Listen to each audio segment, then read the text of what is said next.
Sementara ibu datang membawa segelas air, suasana rumah terasa sunyi namun penuh tekanan. Minum dulu ya.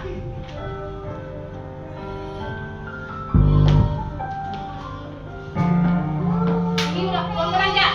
Cukup-cukupin. Jangan di online melulu. Saya tidak mau tahu. Kalau itu kurang, saya tidak mau tahu.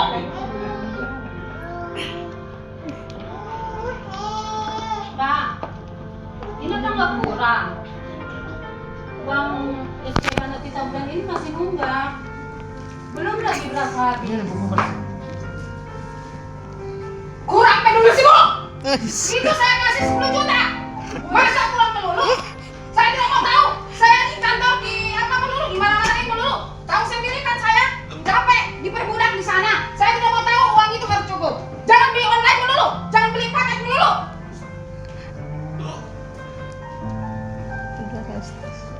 Ibu duduk sendirian di sudut ruangan dengan tatapan kosong, memikirkan masalah anak dan pertengkarannya dengan sang suami yang terus membebani pikirannya. Tuhan, rasanya aku sudah capek. Aku lelah, Tuhan. Aku nggak sanggup. Aku sudah menjadi istri yang sabar, menjadi ibu yang baik. Tapi kenapa Romeli seperti neraka?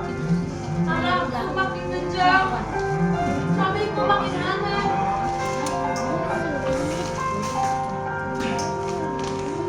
Seorang ibu jemaat Gependri baru saja pulang dari ibadah kaum ibu Gependri. Melihat pintu terbuka, mereka masuk dengan perlahan. Shalom, Bu.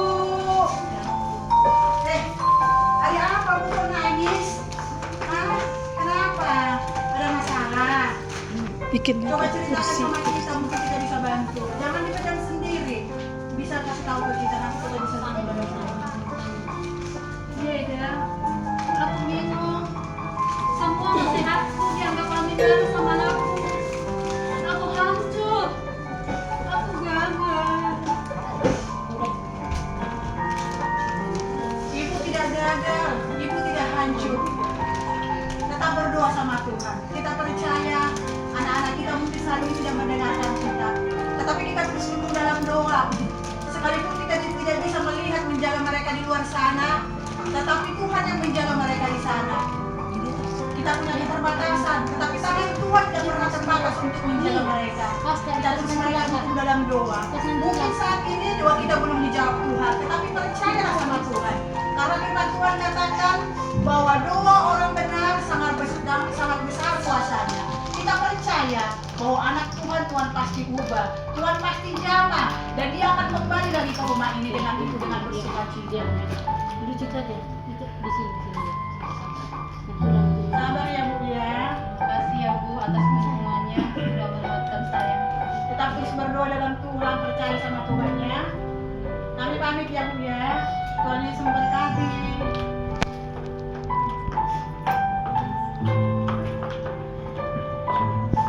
Ini aku hidupnya. Kamarku terlalu pendek untuk menjauh aku di luar sana. Suamiku terlalu dangkal untuk mengerti suamiku. Tuhan, serahkan anakku ke dalam tangan-Mu.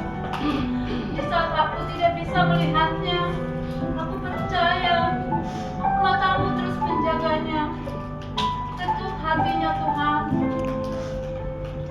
Lembutkan egonya.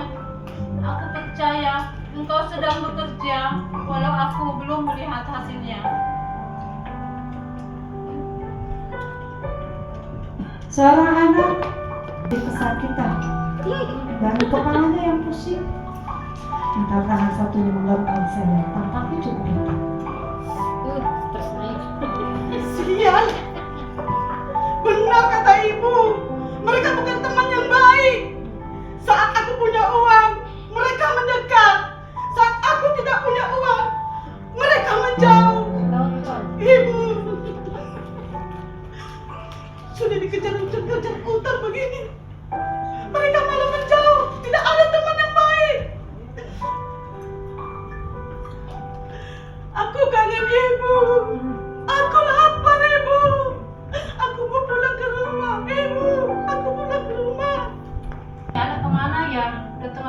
juga pulang. Aduh, kemana lagi ku cari, ya udah malam. Ibu, maafin aku, Ibu.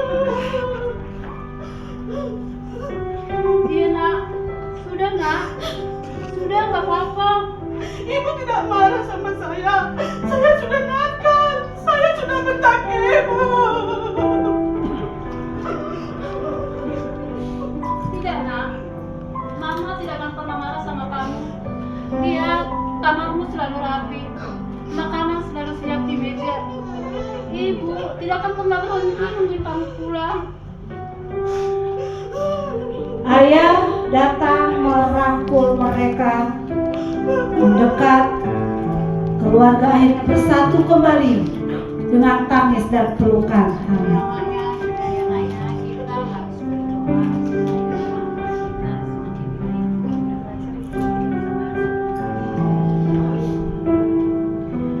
Doa seorang ibu tidak pernah sia-sia. Mungkin tidak langsung terlihat, mungkin tidak segera dijawab, tetapi di dalam setiap doa ada kuasa Tuhan yang sedang bekerja. Perempuan yang bijak bukan hanya pandai berbicara, tetapi setia berdoa. Saat air mata jatuh dalam doa, Tuhan mendengar.